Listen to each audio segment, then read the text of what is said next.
Olá, seja muito bem-vindos. Você está no canal A Escritora Mística. Deixe seu like e compartilhe esse vídeo com seus amigos e suas amigas. Gratidão. Audiolivro A Biologia da Crença. Ciência e espiritualidade na mesma sintonia. O poder da consciência sobre a matéria e os milagres. Autor: Bruce Lipton. Prólogo. Se você pudesse ser qualquer pessoa neste mundo, quem você seria? Eu costumava passar muito tempo pensando nisso. Vivia obcecado com a fantasia de mudar de identidade, pois desejava ser qualquer pessoa menos eu mesmo. Minha carreira como biólogo e professor universitário era promissora e fascinante, mas minha vida pessoal era um verdadeiro caos. Quanto mais eu tentava encontrar felicidade e satisfação, mais insatisfeito e infeliz me sentia. Com o tempo, acabei desistindo e me entregando àquela vida sem prazer. Aceitei o fato de que era meu destino viver assim e que eu deveria tentar fazer o melhor possível com o que me foi oferecido. Tornei-me uma vítima da vida e meu lema se tornou: o que será, será.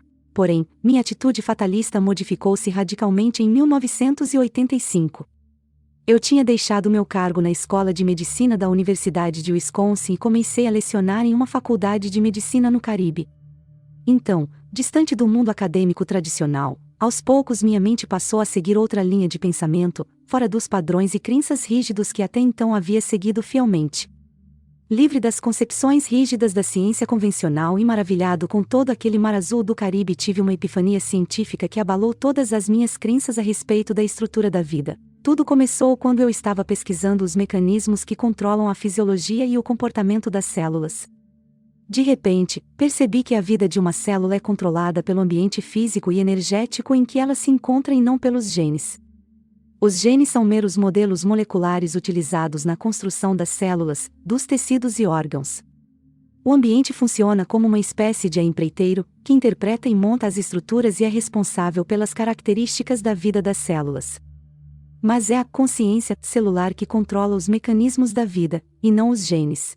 Como biólogo celular, eu sabia que minhas descobertas teriam um grande impacto sobre minha vida e a de todos os seres humanos. Cada um de nós é composto de aproximadamente 50 trilhões de células. Todo o trabalho de minha vida concentrou-se em entender melhor o seu funcionamento, pois sempre soube que o dia em que descobrisse exatamente como funciona uma célula eu descobriria como funciona todo o nosso organismo. Também percebi que, se uma célula pode ser controlada pelo ambiente que a cerca, nós, os seres vivos, que temos trilhões delas, também podemos ser controlados. Assim como cada célula, o destino de nossa vida é determinado não por nossos genes, mas por nossas respostas aos sinais do meio ambiente que impulsionam e controlam todos os tipos de vida. Por um lado, minha descoberta sobre a natureza da vida foi um grande choque. Fazia quase 2 décadas eu vinha programando todos os meus alunos a pensar exclusivamente dentro dos parâmetros do dogma central da biologia, a crença de que a vida é controlada pelos genes. Por outro lado, porém, minha intuição sempre havia me dito que não era bem assim que as coisas funcionavam. No fundo, sempre tive minhas dúvidas sobre o determinismo genético. Algumas delas surgiram ao longo dos 18 anos nos quais trabalhei no projeto de clonagem de células para o Instituto de Pesquisas do Governo. Mas foi somente quando me isolei do mundo acadêmico tradicional que pude perceber a realidade com mais clareza. Minhas pesquisas mostraram que os conceitos mais profundos do determinismo genético estavam equivocados. Minha descoberta sobre a essência da vida não apenas confirmou minhas pesquisas, como também colocou em xeque outra crença que eu vinha incutindo na mente de meus alunos, que a medicina alopática é a única que merece consideração. Quando me conscientizei da importância da energia do ambiente ao nosso redor, compreendi de maneira mais profunda e abrangente as bases da ciência e da filosofia, da medicina complementar e também a sabedoria espiritual das crenças mais antigas, e passei a ver a alopatia com outros olhos. Aquele momento de descoberta também me abalou porque contrariou todas as minhas crenças de que meu destino era ser uma pessoa infeliz. Não há a menor dúvida de que nós, seres humanos, temos a capacidade de nos apegar a falsas crenças e a defendê-las com unhas e dentes, e os cientistas não estão imunes a isso. Nosso desenvolvido sistema nervoso, aliado a um potente cérebro, é uma prova de que nossa consciência é muito mais complexa do que o simples universo celular. Quando nossa mente se concentra em determinado assunto ou objeto, captamos e sentimos o ambiente de maneira muito mais abrangente do que as células, pois elas possuem consciência mais restrita e reflexiva do que a nossa. Fiquei extasiado com a ideia de poder alterar meu destino modificando minhas crenças. O simples fato de perceber que este novo ramo da ciência poderia me fazer passar de mera vítima a co-criador trouxe-me grande alívio. Já se passaram 20 anos desde aquela noite mágica no Caribe quando tive o vislumbre de realidade que modificou toda a minha vida. E as pesquisas biológicas que desenvolvi desde então só fizeram confirmar e ampliar os conceitos que compreendi naquele momento. Vivemos hoje uma era fantástica. A ciência está se libertando de velhos mitos e estabelecendo uma nova base de crenças com relação à civilização. A crença de que somos meras e frágeis máquinas controladas por genes está sendo gradualmente substituída pela consciência de que somos os próprios geradores e administradores de nossa vida e do mundo que nos cerca. Há 2 décadas venho divulgando e apresentando esses conceitos científicos a centenas de pessoas em palestras nos Estados Unidos, Canadá, Austrália e Nova Zelândia. As mudanças que essas pessoas estão conseguindo fazer em sua vida com essas informações têm me trazido muita alegria e satisfação. Conhecimento significa poder. Consequentemente, o conhecimento sobre o ser nos dá poder sobre nós mesmos e sobre nossa vida. E é precisamente este conhecimento que eu ofereço a você neste livro, A Biologia da Crença. Espero que, ao ler estas páginas, você compreenda que muitas das crenças que impulsionam e controlam sua vida não são reais, e sim conceitos limitadores, e que passe a querer modificá-los. Ao fazer isso, você reassumirá o controle de sua vida, permitindo a si mesmo ter mais saúde e felicidade. Sei que se trata de conceitos revolucionários, de grande impacto e também de muito poder. A partir do momento em que me conscientizei deles, minha própria vida tornou-se bem mais completa. Deixei de passar o tempo todo perguntando a mim mesmo: se eu pudesse escolher alguém para ser neste mundo, quem escolheria? Hoje a resposta é uma só: quero ser eu mesmo. Introdução. A magia das células. Quando eu tinha 7 anos de idade, subi em uma caixa na sala-aula para espiar pela lente de um microscópio. Para minha direção, a única imagem que vi foi a da luz refletida. Aos poucos consegui conter minha ansiedade e ouvir as explicações da senhora Novak sobre como regular o foco. Então, algo tão dramático aconteceu que modificou completamente minha vida. Vi um protozoário. Fiquei hipnotizado. O barulho das outras crianças ficou distante e me senti sozinho na sala. Todo o meu ser pareceu mergulhar no mundo alienígena das células, algo que até hoje é mais interessante para mim do que qualquer filme feito por computador. Na inocência de minha mente infantil, eu via aquele organismo não como uma célula, mas como uma pessoa em tamanho diminuto, um ser pensante e consciente. Para mim, ele não estava nadando a esmo, mas sim cumprindo uma missão, embora eu não soubesse como descrever isso tudo naquela época. Fiquei observando seus movimentos ao redor de um grupo de algas. Nesse instante, o grande pseudópodo de uma ameba desengonçada também começou a se mover. Então, enquanto eu fazia minha viagem maravilhosa naquele mundo liliputiano, Glenn, o mais perverso de meus colegas de classe, me empurrou para descer da caixa e tomou meu lugar diante do microscópio. Tentei convencer a professora Novak a me deixar ver mais um pouco, mas a aula estava terminando e outros alunos também esperavam sua vez. Naquela tarde corri para casa e contei, esbaforido, minha descoberta à minha mãe. Usando todos os poderes de persuasão que a idade me permitia, implorei e abajulei até conseguir que ela comprasse um microscópio para mim. Passava horas maravilhado com aquele mundo alienígena do outro lado da lente. Mais tarde, na faculdade, passei a usar um microscópio eletrônico, 1000 vezes mais potente.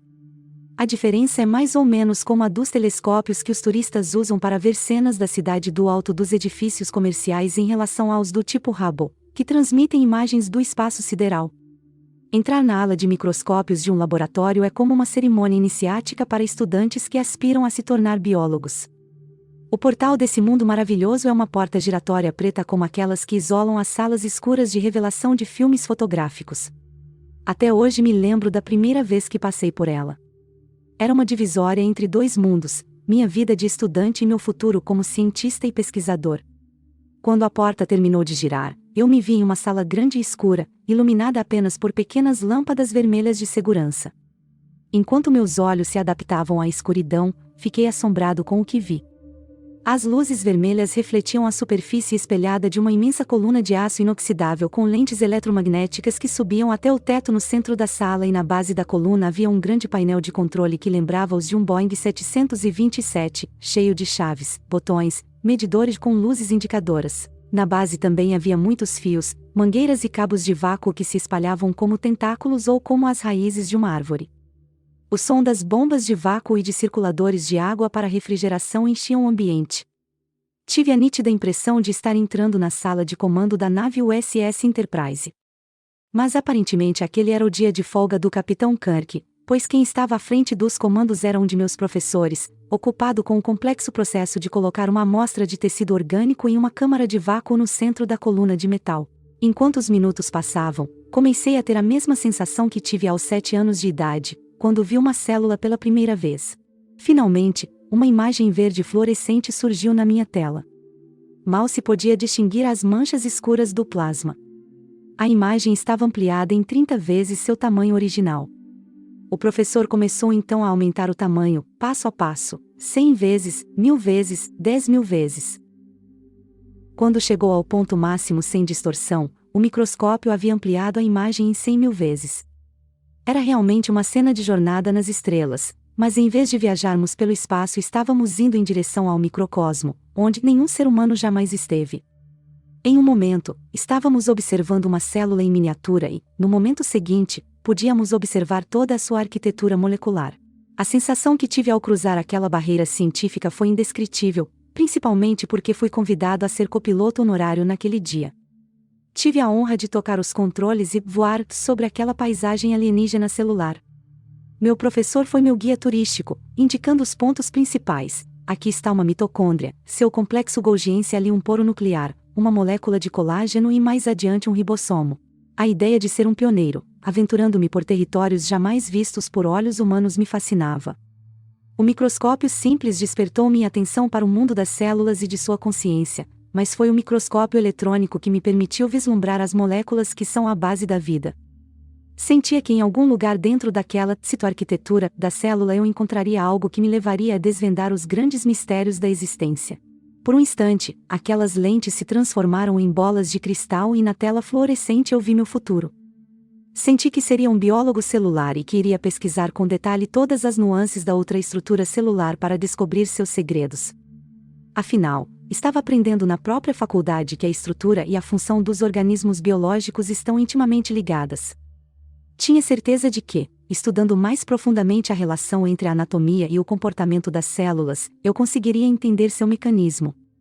Dediquei então todo o meu tempo livre durante a faculdade, mestrado e doutorado à pesquisa da anatomia molecular, pois ali estava a chave do que eu procurava. Minha curiosidade sobre estes segredos da vida também me levou a pesquisar a clonagem de células humanas. 10 anos após meu primeiro contato com o microscópio eletrônico, eu me tornará um membro do corpo docente da Escola de Medicina da Universidade de Wisconsin, internacionalmente reconhecido por minhas pesquisas sobre clonagem de células-tronco e respeitado dentro da faculdade por minhas habilidades de professor. E utilizava microscópios eletrônicos ainda mais poderosos que me permitiam visualizar imagens tridimensionais de organismos vivos para observar bem de perto a base da vida. Embora as ferramentas agora fossem mais sofisticadas, meus objetivos ainda eram os mesmos. Jamais perdi a convicção adquirida aos 7 anos de idade ao ver pela primeira vez a imagem de um protozoário em um microscópio. A vida das células tinha de ter um propósito. A única coisa que permanecia sem propósito era minha vida pessoal. Não acreditava em Deus, embora deva confessar que quando imaginava a possibilidade de sua existência a figura que surgia em minha mente era sempre a de um grande e perverso controlador com senso de humor deturpado.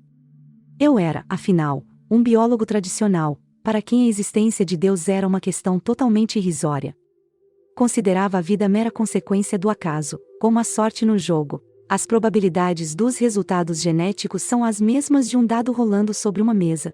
O lema de nossa profissão desde a época de Charles Darwin era: Deus?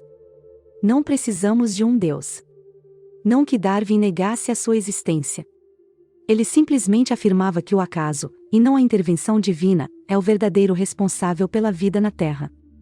Em seu livro A Origem das Espécies, publicado em 1859, Darwin afirma que as características individuais são passadas dos pais para os filhos e que estas são fatores hereditários que controlam a vida de todos nós. Essa afirmação levou os cientistas a uma busca frenética para dissecar todas as partes que compõem as moléculas em uma tentativa de decifrar os mecanismos hereditários responsáveis pela vida. A pesquisa chegou ao fim 50 anos atrás, quando James Watson e Francis Crick descreveram a estrutura e a função da espiral dupla do DNA, o material do qual os genes são feitos. Os cientistas finalmente entendiam os fatores hereditários que Darwin mencionou em seus manuscritos no século XIX. Os jornais anunciaram a nova engenharia genética, a promessa de bebés com características programadas e os medicamentos milagrosos.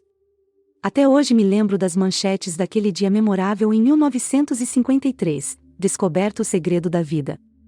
Os genes passaram então a ser a explicação para tudo e os mecanismos pelos quais o DNA controla a vida biológica se tornaram o dogma central da biologia molecular, descrito com detalhes em todos os livros e pesquisas. A longa discussão sobre as características que herdamos ou que adquirimos durante a vida acabou. Os cientistas estavam certos de que tudo é herdado de nossos pais. No início, pensavam que o DNA fosse responsável apenas por nossas características físicas. Com o tempo passaram a acreditar que nossos genes também controlavam nossas emoções e comportamento. Portanto, se alguém nascesse com um gene de felicidade defeituoso só poderia esperar ter uma vida infeliz. Eu me considerava uma dessas pessoas, uma vítima da fatalidade de ter um gene de felicidade mutante ou mesmo ausente. Justamente nessa época estava passando por muitos problemas em minha vida. Meu pai estava morrendo após uma longa e dolorosa batalha contra o câncer. E como eu era o responsável por ele, passei os 4 últimos meses de sua vida viajando 2 a 3 vezes por semana de Wisconsin para Nova York. Ao mesmo tempo, coordenava um programa de pesquisas, lecionava e escrevia a tese de renovação de meu título de mestrado no National Institutes of Health. Para completar, estava em meio a um divórcio que me consumia emocional e financeiramente. Minhas economias se esvaíram rapidamente entre custas de advogados e pensão para meus dependentes. Acabei apenas com uma mala de roupas e morando em um apartamento alugado em um prédio que não recomendaria a meus piores inimigos. Tinha medo de meus vizinhos, especialmente o do apartamento ao lado. Na primeira semana após me mudar, a porta foi arrombada e meu aparelho de som desapareceu. Alguns dias depois, meu vizinho, de 1,90 m de altura e pelo menos 90 centímetros de largura, tocou a campainha com uma lata de cerveja em uma das mãos e palitando os dentes com a outra para me perguntar se eu tinha o manual de instruções do aparelho. Mas o ponto alto foi quando atirei o telefone pela porta de vidro de meu escritório, despedaçando inclusive a placa de Bruce Lipton, professor adjunto de anatomia, Escola de Medicina da Universidade de Wisconsin, gritando: "Eu vou enlouquecer". O ataque de nervos foi causado pelo telefonema de um gerente de banco que me explicou de maneira gentil, porém direta, que não poderia me conceder um empréstimo. Parecia uma cena do filme Laços de Ternura em que Debra Winger responde ao marido: "Não temos dinheiro para pagar nossas contas agora". E, pelo jeito, não vamos ter nunca. A magia das células, déjà vu. Sem querer, acabei encontrando uma válvula de escape. Tirei licença de 1 ano e fui lecionar em uma universidade no Caribe. Claro, meus problemas não iriam desaparecer simplesmente pelo fato de eu estar longe, mas quando o avião decolou de Chicago fiquei tão feliz que precisei me controlar para não gargalhar. Uma alegria imensa me invadiu e me senti como naquele dia, aos 7 anos de idade, quando descobri o mundo mágico das células. A felicidade aumentou ainda mais quando entrei no pequeno avião de 6 passageiros que fez a ponte aérea até Montserrat, uma pequena e isolada ilha de apenas 19 quilômetros no meio do Mar do Caribe. Se o Jardim do Éden realmente existiu, com certeza era bem parecido com aquele lugar, um pedaço do paraíso circundado pelo imenso mar cristalino verde-azulado. Quando o avião pousou e a porta se abriu, fiquei embriagado pelo cheiro das flores de gardênia que veio com a brisa. Os moradores da ilha tinham o hábito de interromper seus afazeres para observar o pôr do sol, um ato de contemplação tão relaxante do qual em poucos dias eu me tornei um adepto fiel. Às vezes mal podia esperar para assistir aquele maravilhoso show no final da tarde. Minha casa ficava em uma espécie de penhasco 1.500 metros acima do oceano, virada para o oeste, seguindo uma pequena trilha. Logo em frente eu podia descer até a água. Havia também uma pequena gruta com uma passagem cheia de árvores, plantas e flores que levava a uma praia deserta, onde eu iniciava o ritual de assistir ao pôr do sol mergulhando e deixando para trás todos os meus problemas diários. Depois me aconchegava na areia clara e macia para assistir ao espetáculo do sol desaparecendo lentamente mar adentro. Ali, longe do estresse e da competição mercenária do mundo, comecei a ver a vida sem os bloqueios e as limitações das crenças dogmáticas da civilização. No início, não conseguia deixar de criticar e lamentar o desastre que minha vida tinha sido até aquele momento.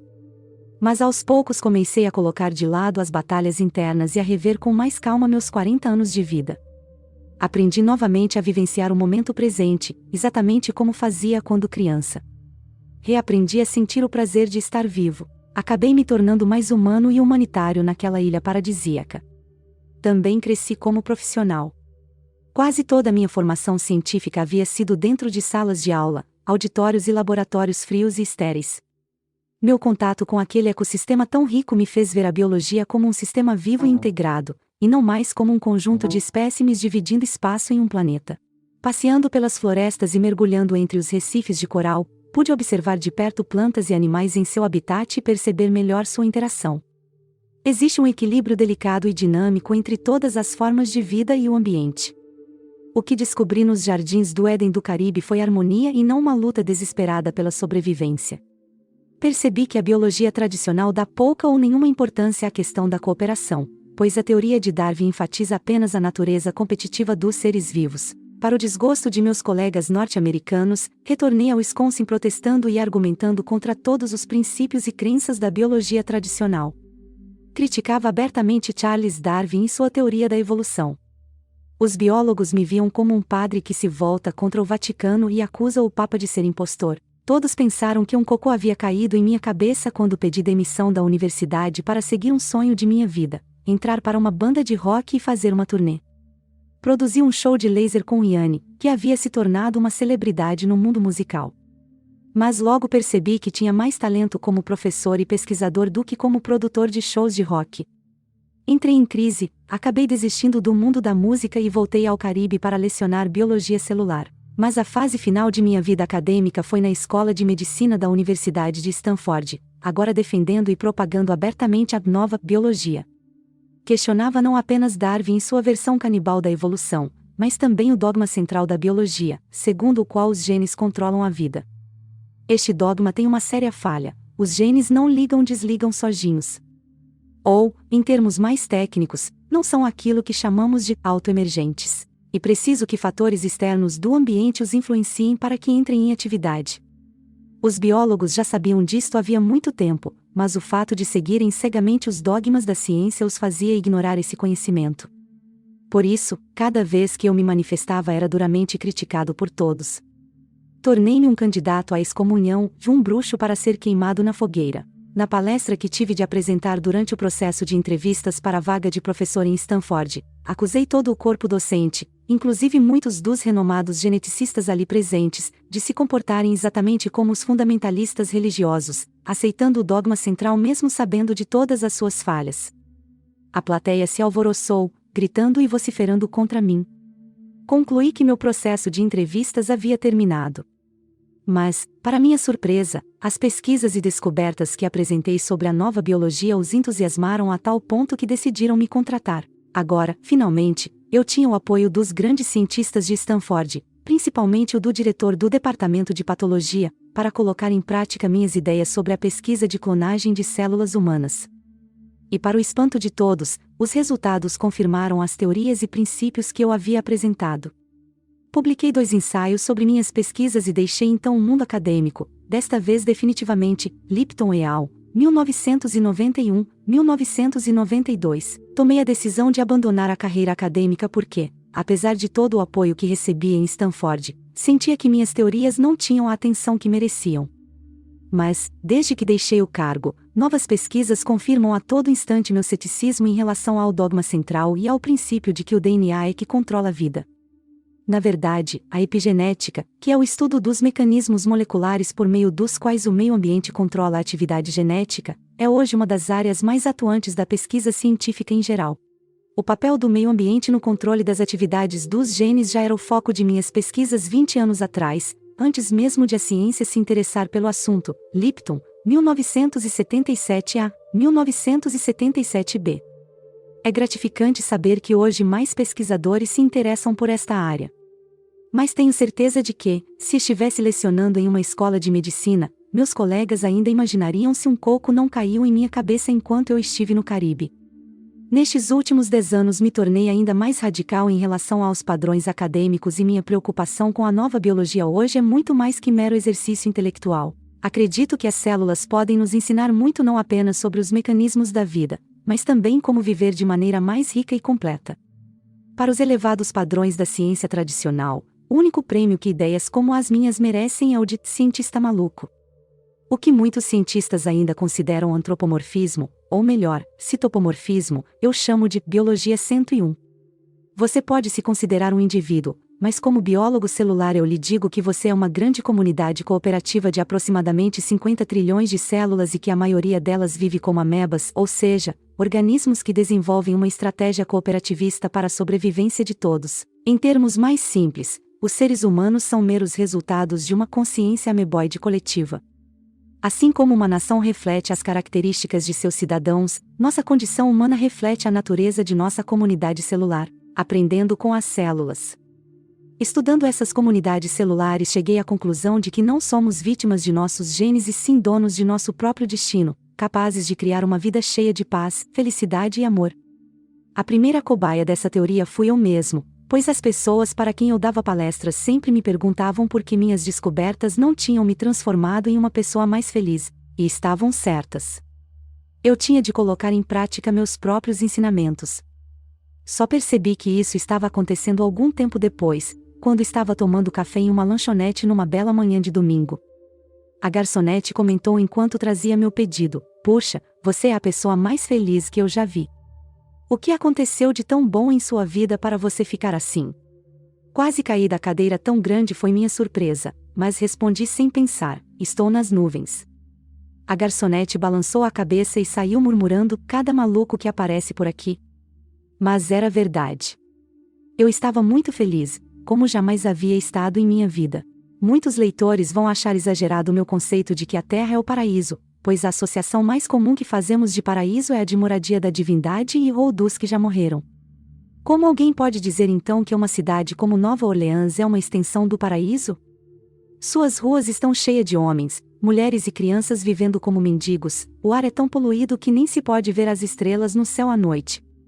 A água de seus rios é tão suja que somente formas de vida estranhas podem existir ali. Como chamar um lugar desses de paraíso?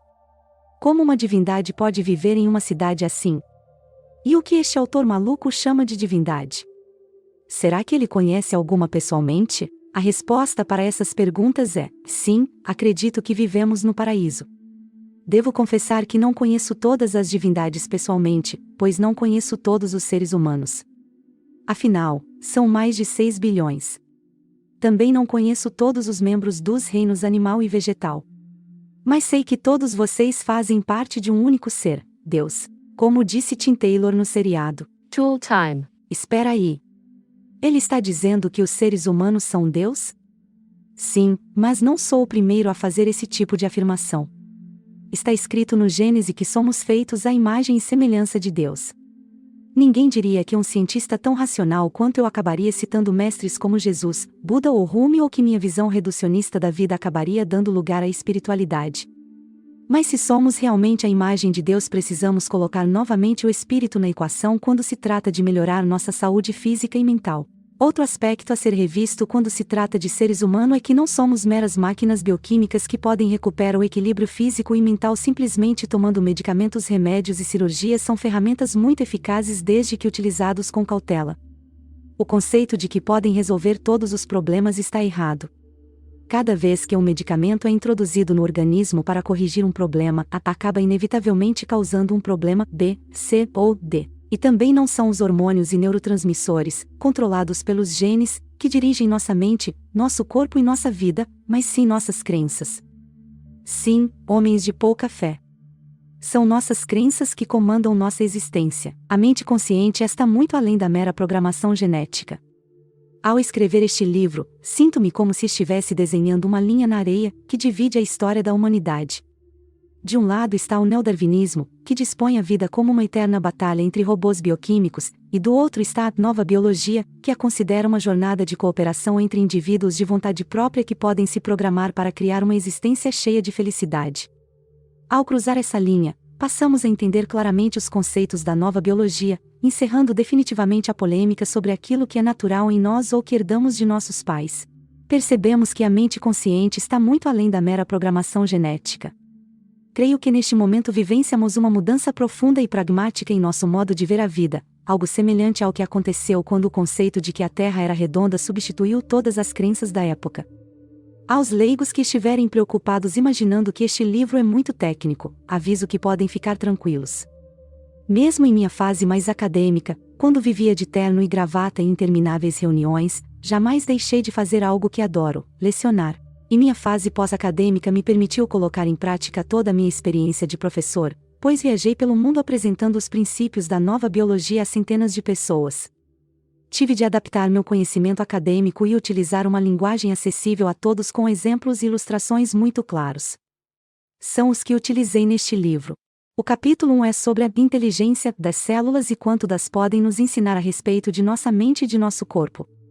O capítulo 2 mostra as evidências científicas de que os genes não controlam os seres vivos e apresenta as fantásticas descobertas da epigenética, um novo campo da biologia que desvenda os mistérios de como o ambiente, natureza, pode influenciar o comportamento das células sem modificar o código genético. É uma nova face da ciência, que revela mais detalhes sobre o complexo sistema e estrutura das doenças, incluindo o câncer e a esquizofrenia. O capítulo 3 é sobre a membrana ou pele das células. Você já deve ter ouvido falar que o núcleo das células contém DNA, mas talvez ainda não saiba sobre a membrana que as reveste. A ciência hoje pesquisa e revela detalhes sobre algo que eu já havia concluído 20 anos atrás, que a membrana é o verdadeiro cérebro de toda a atividade celular. O capítulo 4 trata das descobertas da física quântica e seu impacto sobre a compreensão e o tratamento das doenças. Mas, infelizmente, a medicina tradicional ainda não a incorporou às suas pesquisas ou mesmo à sua formação acadêmica, o que representa grandes perdas tanto para a ciência quanto para a humanidade. No capítulo 5, explico por que dei a este livro o nome de A Biologia da Crença.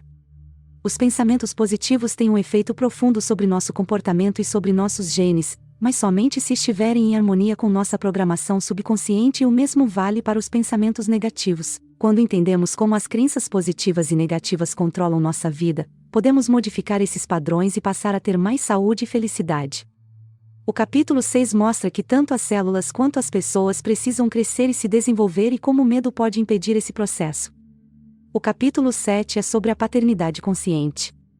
Como pais, precisamos entender o papel que desempenhamos na programação das crenças de nossos filhos e o impacto destas crenças em sua vida. Recomendo a leitura deste capítulo mesmo a quem não tem filhos, pois um dia todos fomos crianças e entender esse mecanismo é crucial mesmo agora que somos adultos. No epílogo, explico como a nova biologia me fez perceber a importância da integração espírito-ciência e como isso modificou radicalmente a visão agnóstica e científica que eu tinha a respeito do mundo. Você está pronto para usar sua mente consciente e ter mais saúde, felicidade e amor sem a necessidade de recursos da engenharia genética ou de medicamentos? Está pronto para abrir sua mente a uma realidade diferente daquela que foi criada pelos modelos médicos, considerando o corpo humano uma simples máquina bioquímica? Não se preocupe. Não estou apresentando um produto novo ou uma nova religião.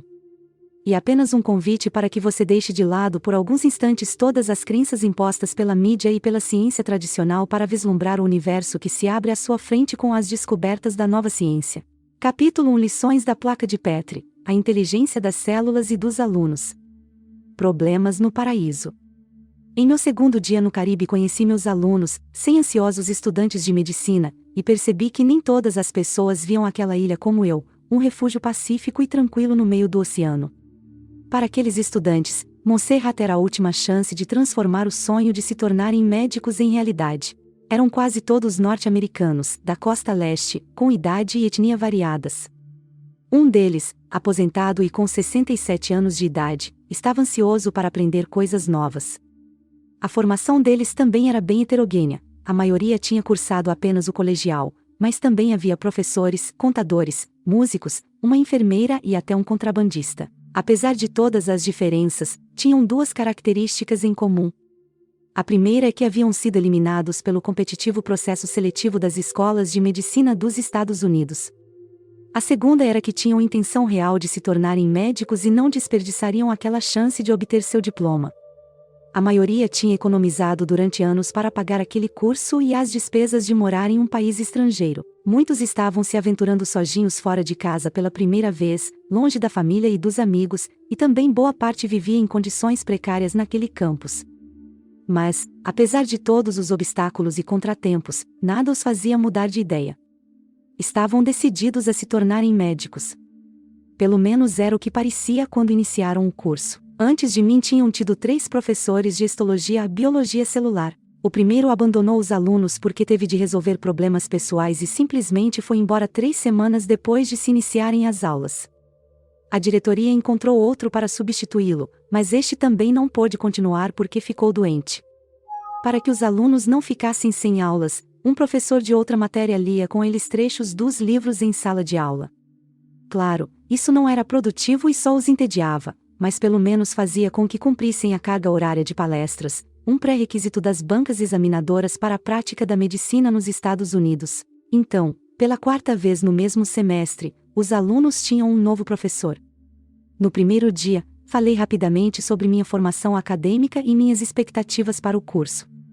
Deixei bem claro que, mesmo estando em um país estrangeiro, meu nível de exigência para com eles seria o mesmo que tinha para com meus alunos em Wisconsin.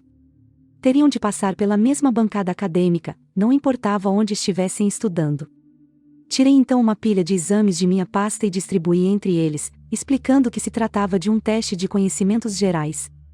Já estávamos no meio do semestre e por isso deveriam ter base suficiente para fazê-lo. Eram 20 questões de um teste de histologia do primeiro trimestre da Universidade de Wisconsin. Durante os primeiros 10 minutos de prova a sala ficou em silêncio mortal. Depois, alguns alunos começaram a suar e a bufar, e o desespero se espalhou pela sala mais rápido do que o vírus Ebola. Ao final dos 20 minutos de prazo que eu havia estipulado, todos estavam em pânico. Quando disse tempo esgotado, houve uma chuva de gemidos e reclamações. A pontuação mais alta foi de 10 respostas corretas. A maioria não acertou mais de 7. E o resto acertou 2 ou 3 por mera sorte. Todos me olhavam chocados. Perceberam claramente o que os esperava. Metade do semestre havia se passado, mas teriam de recomeçar tudo outra vez, desde o início. Como a maioria ali já tinha sido reprovada em outros cursos, conhecia bem o protocolo. Seus olhares pareciam os daqueles filhotes de foca prestes a serem abatidos que vemos nas fotos do Greenpeace. Meu coração disparou. Imaginei que provavelmente a maresia e o ar daquela ilha estivessem me tornando um pouco mais generoso. Sem pensar 2 vezes, disse a eles que faria tudo o que estivesse ao meu alcance para que estivessem preparados para os exames finais, desde que também se esforçassem para isso. Percebendo minha sinceridade, eles pareceram se acalmar um pouco. Sentia-me como um treinador preparando o time para a disputa final. Expliquei a eles que não eram menos inteligentes que os alunos que tive nos Estados Unidos. A única diferença era que ainda não estavam, como eles, acostumados a estudar muitas horas por dia e a memorizar grandes quantidades de material em pouco tempo, uma característica essencial para alunos de faculdade. Expliquei também que histologia e biologia celular não são cursos de teoria muito complexa. A natureza segue princípios muito simples, fáceis de assimilar. Prometi que, em vez de pedir que memorizassem tudo, explicaria passo a passo o funcionamento das células para que entendessem os princípios básicos e complementaria a prática de laboratório com palestras sobre teoria no período da noite. Pareceram mais animados após essa explicação e saíram da sala determinados a não deixar que mais aquele obstáculo os impedisse de atingir seus objetivos. Quando todos saíram e parei para pensar no tamanho da responsabilidade que havia assumido, meu ânimo diminuiu. A maioria daqueles alunos não tinha conhecimento prévio suficiente para um curso de medicina, mesmo os mais capacitados. Percebi que a experiência acadêmica naquela ilha poderia acabar sendo uma grande perda de tempo e desperdício de esforços tanto para mim quanto para eles. Comecei a achar que lecionar em Wisconsin era bem mais fácil. Eu dava apenas 8 das 50 aulas do curso de histologia a biologia celular. O corpo acadêmico era bem maior e havia vários professores para cada matéria. Claro, tinha de conhecer o conteúdo de todas elas, pois também era responsável pelo acompanhamento das aulas de laboratório e respondia às questões dos alunos. Mas conhecer a matéria e ter de apresentar todo o conteúdo não é a mesma coisa. Tinha a sexta-feira e o final de semana para pensar na situação. Se isso tivesse acontecido na época em que eu estava em Wisconsin, provavelmente teria recusado o convite para lecionar a matéria. Mas quando me sentei naquela tarde perto da piscina, para assistir ao maravilhoso pôr do sol do Caribe, minha angústia se transformou em alegria. Fiquei contente porque, afinal, pela primeira vez em toda a minha carreira de professor, seria responsável por todas as matérias do curso de biologia, sem ter de me adaptar ao estilo ou às restrições de um corpo acadêmico. As células são seres humanos em miniatura. Ao contrário das expectativas, aquele curso de histologia acabou sendo o mais estimulante e intelectualmente profundo de minha carreira acadêmica. Como tinha liberdade para desenvolver o conteúdo da maneira que desejasse, resolvi colocar em prática uma técnica que tinha em mente havia anos. Sempre achei que comparar as células a seres humanos em miniatura poderia facilitar muito a compreensão dos alunos sobre sua fisiologia e comportamento. Montei então um esboço do curso com base nessa ideia e o resultado pareceu bem interessante. Muito provavelmente despertaria em meus alunos o mesmo entusiasmo que eu tinha em relação à ciência quando criança. Apesar de não gostar do aspecto burocrático da vida acadêmica, com todas aquelas reuniões e festas chatas, toda vez que entrava em um laboratório para fazer pesquisas me sentia exatamente como aos 7 anos de idade, feliz e entusiasmado. A ideia de comparar células a seres humanos se desenvolvia cada vez mais em minha mente, pois após tantos anos observando-as por meio do microscópio, sentia-me como um grão de areia diante de uma forma de vida tão complexa e imponente, embora anatomicamente simples, exatamente como uma placa de Petri. Você provavelmente aprendeu na escola alguns conceitos básicos sobre os componentes de uma célula: o núcleo, que contém material genético, a mitocôndria, que produz energia, a membrana que a reveste e o citoplasma, que fica entre eles. Mas dentro de cada uma dessas partes aparentemente tão simples há um vasto universo. A estrutura das células envolve tecnologia tão avançada que os cientistas ainda não conseguem compreendê-la totalmente. Minha técnica de compará-las a seres humanos certamente pareceria heresia para a maioria dos biólogos. Tentar explicar a natureza de um ser não humano utilizando como referência o comportamento humano é chamado antropomorfismo. Os verdadeiros cientistas consideram o antropomorfismo um verdadeiro pecado mortal e criticam os cientistas que o utilizam, mas naquele momento eu tinha um bom motivo para quebrar as regras. Os biólogos estudam e compreendem os processos da natureza por meio da observação e do desenvolvimento de hipóteses sobre seu funcionamento e, para se certificar de que estão no caminho certo, realizam experiências. Portanto, criar hipóteses e experiências requer mecanismos de raciocínio sobre como as células ou outros organismos vivem. O que os cientistas ainda não perceberam é que, a partir do momento que aplicam soluções e pontos de vista humanos para desvendar os mistérios da vida, estão praticando antropomorfismo. Não importa quanto se discuta o assunto, a ciência e a biologia possuem características humanas. Pessoalmente, acredito que a crítica ao antropomorfismo ainda seja remanescente da Idade Média, quando os líderes religiosos negavam qualquer relação entre os seres humanos e as outras espécies criadas por Deus. Entendo que é um exagero comparar objetos como lâmpadas, rádios ou ferramentas a seres humanos, mas não vejo problema quando se trata de organismos vivos. Somos todos organismos multicelulares e, portanto, temos muito em comum em termos de comportamento, se comparados às nossas células. Também entendo que é necessário um tipo diferente de percepção quando se trata de estabelecer paralelos desse tipo. Historicamente, nossas crenças judaico-cristãs nos levaram a acreditar que nós somos seres inteligentes e criados por meio de um processo diferente e totalmente distinto daqueles utilizados para plantas e animais. Isso nos faz sentir superiores em relação a todas as formas de vida menos inteligentes, especialmente os organismos que se encontram em posições menos elevadas da cadeia evolutiva, mas esse conceito está totalmente fora da realidade. Quando observamos outros seres humanos como entidades individuais ou consideramos nós mesmos organismos únicos ao vermos nossa imagem refletida em um espelho, estamos corretos de certa forma, ao menos em nível de observação. Mas quando nos reduzimos ao tamanho de uma célula para analisar nosso próprio corpo sob a perspectiva celular, passamos a ver o mundo sob uma nova perspectiva. Não nos vemos mais como uma entidade única e sim como uma comunidade de mais de 50 trilhões de células. Enquanto preparava minhas aulas para aquele novo curso, uma enciclopédia que eu usava quando criança me vinha à mente com frequência. A parte de ciências tinha uma ilustração de 7 páginas transparentes e sobrepostas mostrando o corpo humano em detalhes. A primeira mostrava a figura de um homem nu. A segunda mostrava o mesmo corpo, porém sem a pele, com os detalhes da musculatura. A cada página haviam-se detalhes diferentes, como o esqueleto, o cérebro, a estrutura nervosa, as veias e os órgãos internos. Adaptei a ideia ao meu curso no Caribe e imaginei as mesmas transparências mostrando a estrutura celular. A maior parte dos componentes da estrutura de uma célula é chamada de organela, seus órgãos em miniatura que ficam dentro de uma substância gelatinosa chamada citoplasma. As organelas equivalem aos tecidos e órgãos do corpo humano. Possuem um núcleo, que é sua maior organela, uma mitocôndria e o complexo golgiense, além de vacúolos. Os cursos tradicionais apresentam primeiro essa estrutura celular, depois passam aos tecidos e órgãos do corpo humano, mas fiz algo diferente. Integrei as duas partes do curso mostrando as semelhanças entre os corpos humano e celular. Ensinei a meus alunos que os mecanismos bioquímicos utilizados pelos sistemas de organela celular são basicamente os mesmos utilizados por nosso corpo. Embora sejamos compostos de trilhões de células, enfatizei que não há sequer uma nova função em nossos corpos que não esteja presente também nos das células.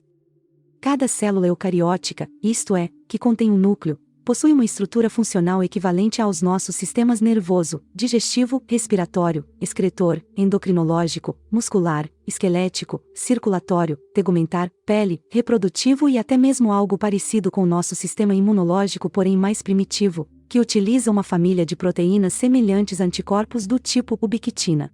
Expliquei também que cada célula é um ser inteligente que sobrevive por conta própria, algo que os cientistas já demonstraram retirando células individuais do corpo para mantê-las em cultura separada.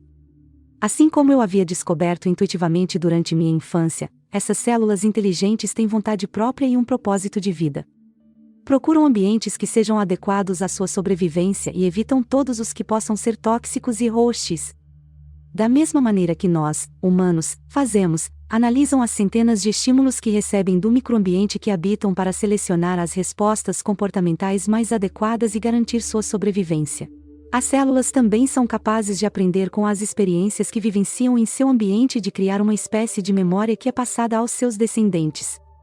Por exemplo, quando o vírus do sarampo infecta uma criança, suas células ainda não amadurecidas são colocadas em ação para criar um anticorpo de proteína protetor e combatê-lo. Nesse processo, as células criam um novo gene que servirá de padrão para a fabricação de anticorpos contra o sarampo. O primeiro passo para gerar um gene de anticorpos ocorre no núcleo das células imunológicas imaturas. Em seus próprios genes há um grande número de segmentos de DNA que contêm códigos de fragmentos moldados de proteínas. Recombinando e montando aleatoriamente esses segmentos, as células imunes criam uma vasta gama de genes que formam uma proteína única de anticorpos. Então, quando uma célula imune matura produz uma proteína de anticorpos que seja um complemento físico semelhante ao do vírus do sarampo, aquela célula é ativada. Células ativadas utilizam um mecanismo muito interessante chamado maturação de afinidade, que lhes permite ajustar de maneira muito precisa o formato de sua proteína de anticorpos, para que ela seja um complemento perfeito para vírus como o do sarampo. Li et al. 2003, Jadans et al. 2003. Por meio de um processo chamado hipermutação somática, as células imunes ativadas fabricam centenas de cópias de seu gene de anticorpo. Mas cada nova versão do gene é levemente modificada e contém um formato diferente da proteína de anticorpo. A célula seleciona a variante de genes que melhor se adapta àquela necessidade de anticorpos. Essa versão selecionada do gene também passa por vários ciclos de hipermutação somática para que a forma do anticorpo seja esculpida a ponto de se tornar o complemento físico perfeito do vírus. O et al. 2003, de Blunden e Still, 1998, de Disa e Casali, 2002, de Gealhart, 2002. Quando o anticorpo esculpido se une ao vírus, desabilita-o e o marca para ser destruído, protegendo a criança do sarampo. As células criam então um arquivo das informações genéticas desse anticorpo para que todas as vezes que o organismo for invadido pelo vírus do sarampo elas possam responder imediatamente. O novo gene de anticorpos também pode ser passado a todas as novas gerações em seu processo de divisão. Assim, elas não apenas aprendem sobre o vírus do sarampo como criam um arquivo a ser herdado e propagado entre a sua prole.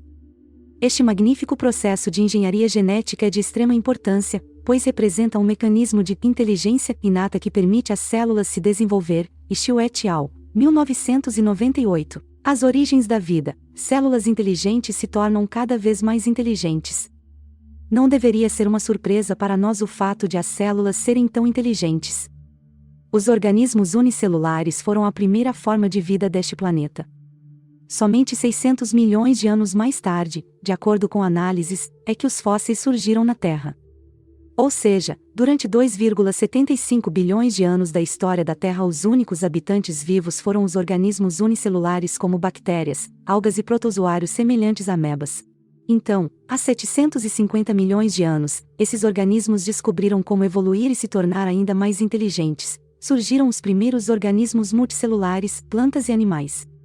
No início eram apenas comunidades esparsas ou colônias de organismos unicelulares, constituídas de centenas de células. Mas as vantagens evolucionárias de viver em comunidade fizeram com que, em pouco tempo, as colônias se transformassem em organizações de milhões, bilhões ou mesmo trilhões de células individuais interagindo entre si. Embora cada célula tenha dimensões microscópicas, o tamanho dessas comunidades pode variar de algo minúsculo, mas visível, a uma estrutura monolítica. Os biólogos classificam essas comunidades de acordo com sua estrutura observada pelo olho humano. Embora pareçam ser entidades únicas, como um rato, um cão ou um ser humano, são, na verdade, associações organizadas de milhões e trilhões de células. A exigência evolucionária de que fossem criadas mais comunidades celulares é meramente um reflexo da imperiosa necessidade biológica de sobrevivência. Quanto mais consciência um organismo tem do ambiente que o cerca, melhores são suas chances de sobreviver. Quando as células se agrupam, aumentam exponencialmente sua consciência do meio ambiente. Assim, se para cada uma delas dermos um valor X, toda colônia de organismos terá uma consciência potencial de pelo menos X vezes o número de células que a compõem. Para sobreviver em densidade tão alta, as células tiveram de criar ambientes estruturais próprios. Essas sofisticadas comunidades subdividem sua carga de trabalho com mais precisão e eficácia que nossas maiores empresas e corporações mundiais. O método mais eficiente ainda é ter indivíduos especializados para cada tarefa. No desenvolvimento dos animais e das plantas, as células adquirem as funções específicas ainda na fase embrionária. O processo de especialização citológica permite que se desenvolvam determinados tecidos e órgãos do corpo. Com o passar do tempo, esse padrão de diferenciação, como o da distribuição da carga de trabalho entre os membros da comunidade, por exemplo, passa a fazer parte dos genes de cada célula da comunidade, aumentando a eficácia do organismo e sua habilidade de sobreviver. Em organismos maiores, apenas uma pequena porcentagem das células é responsável pela leitura e resposta aos estímulos do ambiente. Esse papel é desenvolvido por grupos de células especializadas que formam os tecidos e órgãos do sistema nervoso. A função do sistema nervoso é captar as informações do ambiente e coordenar o comportamento de todas as outras células em sua vasta comunidade. A divisão de trabalho entre as células oferece ainda outra vantagem quando se trata de sobrevivência: reduz sua longevidade. Um indivíduo consome menos que dois. Se compararmos, por exemplo, o custo da construção de apartamentos de 2 dormitórios ao de apartamentos de apenas um dormitório, haverá uma grande diferença, especialmente quando se trata de condomínios grandes de 100 unidades. Para sobreviver, as células consomem certa quantidade de energia. Portanto, quanto menos for gasto, maiores serão as chances de sobrevivência do grupo e melhor será sua qualidade de vida. Henry Ford analisou as vantagens técnicas do esforço conjunto e as utilizou para criar o conceito de linha de montagem para a fabricação de carros. Antes de Ford, uma equipe de funcionários levava de 1 a 2 semanas para produzir um único automóvel. Ele organizou sua fábrica de modo que cada funcionário fosse responsável por uma tarefa específica. Posicionou todos em fila na esteira de produção e foi passando as peças de um especialista para o outro. O conceito de especialização de tarefa se mostrou tão eficaz que a indústria de Ford conseguia produzir um automóvel em apenas 90 minutos. Mas, infelizmente, nos esquecemos desse conceito de cooperação, tão necessário para a evolução, quando Charles Darwin propôs uma teoria radicalmente diferente sobre o surgimento da vida. Há 150 anos ele chegou à conclusão de que os organismos vivem em uma perpétua luta pela sobrevivência. Para Darwin, luta e violência são partes naturais da natureza animal, humana, e também a força básica do desenvolvimento evolucionário. No capítulo final de A Origem das Espécies por meio da seleção natural ou a preservação das raças favorecidas na luta pela vida, Darwin descreve aquilo que chama de inevitável luta pela sobrevivência e enfatiza que a evolução se dá pela guerra da natureza, da escassez à morte. Portanto, a partir dessa teoria, a evolução se dá de maneira aleatória e temos um mundo cheio de pequenas batalhas sangrentas e sem sentido em nome da sobrevivência ou, segundo a descrição poética de Tennyson, nas mandíbulas da morte. A evolução sem as mandíbulas da morte. Embora Darwin tenha sido o mais famoso dos evolucionistas, o primeiro cientista a estabelecer a evolução como um fato foi o grande biólogo francês Jean-Baptiste de Lamarck, 1809, 1914, 1963. Até mesmo Ernest Mayr, o arquiteto do neodarwinismo, uma versão moderna da teoria de Darwin, que incorpora a genética molecular do século XX, concorda que Lamarck foi de fato pioneiro na área. Em seu clássico de 1970, Evolution and the Diversity of Life, Mayer, 1976, p. 227, A Evolução e a Diversidade da Vida, ele declara: a mim parece que Lamarck tem um bom motivo para ser denominado o fundador da teoria da evolução, e assim é chamado por diversos historiadores franceses. Ele foi, de fato, o primeiro autor a dedicar um livro inteiro à apresentação de uma teoria de evolução orgânica. E foi o primeiro a apresentar todo o sistema de animais como produto da evolução. Lamarck não apenas apresentou sua teoria 50 anos antes de Darwin, como ofereceu uma explicação menos drástica para os mecanismos da evolução. Sua teoria diz que a evolução está baseada em uma interação cooperativa entre os organismos e seu meio ambiente, que lhes permite sobreviver e evoluir em um mundo dinâmico. Afirmava que os organismos passam por adaptações necessárias à sua sobrevivência em um ambiente que se modifica constantemente. O mais interessante é que a hipótese de Lamarck sobre os mecanismos da evolução se ajusta muito bem à explicação dos biólogos modernos sobre como o sistema imunológico se adapta ao meio ambiente da mesma maneira que descrevi acima. A teoria de Lamarck foi duramente criticada pela Igreja. O conceito de que os seres humanos evoluíram a partir de formas de vida mais primitivas foi considerado heresia. Lamarck também não recebeu o apoio de seus colegas cientistas. Como eram todos criacionistas, ridicularizaram suas ideias. Um biólogo de desenvolvimento alemão, August Weismann, foi ainda mais longe quando fez testes para provar que, ao contrário do que Lamarck dizia, os organismos não transmitem traços ou aprendizados sobre sobrevivência adquiridos em sua interação com o ambiente. Em uma de suas experiências, cortou a cauda de um casal de ratos e os colocou juntos para que procriassem. Dizia que, se a teoria de Lamarck estivesse correta, os pais transmitiriam à prole a ausência de cauda. Mas os filhotes nasceram com cauda normal. Weismann repetiu então a experiência com 21 gerações, mas nenhum filhote nasceu sem cauda, o que o levou a concluir que a teoria de Lamarck estava errada. A experiência de Weismann, porém, não testava realmente a teoria de Lamarck. Sua hipótese era que as mudanças evolucionárias levam imensos períodos de tempo, nas palavras do biógrafo L.J. Jordanova. Em 1984, Jordanova escreveu um artigo mostrando que a teoria de Lamarck era fundamentada em uma série de proposições, incluindo: as leis que governam organismos vivos produziram formas muito complexas em imensos períodos de tempo. Jordanova, 1984, página 71. A experiência de Weismann, que durou 5 anos, obviamente não era suficiente para testar a teoria. Outra falha na experiência é que Lamarck jamais afirmou que todas as mudanças em um organismo seriam transmitidas a seus descendentes. Segundo sua teoria, os organismos adquiriam traços, como mudanças em formato ou tamanho da cauda, quando se tratava de mudanças necessárias à sua sobrevivência. Embora Weismann pensasse que os ratos não precisavam de sua cauda, ninguém perguntou a eles qual era sua função para a sobrevivência da espécie. Apesar de todas as falhas, o estudo dos ratos sem cauda ajudou a destruir a reputação de Lamarck, que acabou sendo ignorado. O evolucionista C. H. Waddington, da Universidade de Cornell, escreveu em The Evolution of Evolutionist, Waddington, 1975, página 38, A Evolução de um Evolucionista. Lamarck foi o único na história da biologia a ter o nome ridicularizado e a sofrer abusos por suas teorias. A maioria dos cientistas que propõem novas teorias acaba se tornando ultrapassada, mas poucos autores tiveram seu trabalho tão criticado e rejeitado mesmo 2 séculos depois, a ponto de os céticos acreditarem que ele tinha a mente perturbada.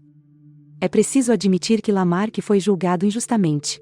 Waddington escreveu estas palavras 30 anos atrás. Hoje, a teoria de Lamarck está sendo reavaliada sob a perspectiva da nova ciência, que não considera totalmente erradas as suas ideias nem totalmente corretas as de Darwin. A manchete de um artigo do famoso periódico Science em 2000 já indicava grandes mudanças. Será que Lamarck estava totalmente enganado? Balter, 2000. Um motivo para os cientistas reverem a teoria de Lamarck é que os evolucionistas levam em consideração a grande importância da cooperação na manutenção da vida na biosfera. Inúmeras experiências científicas já mostraram as relações simbióticas da natureza. Em Darwin's Blind Spot, Ryan, 2002, página 16, O Ponto Negro de Darwin, o físico inglês Frank Ryan narra uma série de relações, incluindo a de um camarão amarelo que agarra a comida enquanto seu parceiro, um peixe-gobe, o protege de seus predadores, e o de uma espécie de caranguejo que carrega uma anêmona rosa sobre sua casca. Peixes e polvos se alimentam de caranguejos, mas os desta espécie têm um sistema de defesa a mais. Quando predadores em potencial se aproximam, a anêmona abre seus tentáculos coloridos e brilhantes, lançando dardos envenenados em sua direção. Eles rapidamente se afastam e vão procurar alimentos em outro lugar, e a brava anêmona se beneficia com esta parceria, pois fica com todos os restos dos alimentos do caranguejo. Mas o conceito de cooperação na natureza vai muito além desses exemplos simples. Os biólogos estão descobrindo cada vez mais associações entre animais que evoluíram paralelamente e continuam a coexistir, desenvolvendo em seu interior micro-organismos que são necessários para a sua saúde e desenvolvimento. Isso é descrito em um artigo recente da Science, chamado Sobrevivemos com a ajuda de nossos pequenos amigos, Ruby et al., 2004. O estudo desses relacionamentos é um ramo da ciência que hoje está se expandindo rapidamente, chamado Biologia de Sistemas. O mais engraçado é que nas últimas décadas aprendemos a combater os micro-organismos usando os mais diferentes produtos químicos, de sabão antibacteriano a antibióticos. Mas essa prática simplista ignora o fato de que diversas bactérias são essenciais para a nossa saúde. Um exemplo clássico de como os seres humanos se beneficiam dos micro-organismos é o das bactérias presentes em nosso sistema digestivo, essenciais para a nossa sobrevivência. Agindo em nosso estômago e trato intestinal, elas ajudam a digerir os alimentos e permitem a absorção das vitaminas que mantêm nossa saúde. Esta cooperação entre micróbios e humanos é o motivo pelo qual o uso desenfreado de antibióticos pode comprometer a sobrevivência de nossa espécie. Esses medicamentos eliminam micro-organismos nocivos ao nosso organismo, mas também matam indiscriminadamente aqueles que são essenciais para a nossa saúde. Estudos recentes da ciência do genoma revelam mais um tipo de mecanismo de cooperação entre as espécies. Alguns organismos parecem integrar suas comunidades celulares partilhando seus genes. Antes se pensava que os genes eram transmitidos exclusivamente à prole de cada espécie e por meio da reprodução. Agora os cientistas estão descobrindo que os genes podem ser compartilhados não apenas entre os membros da mesma espécie, mas também entre outras.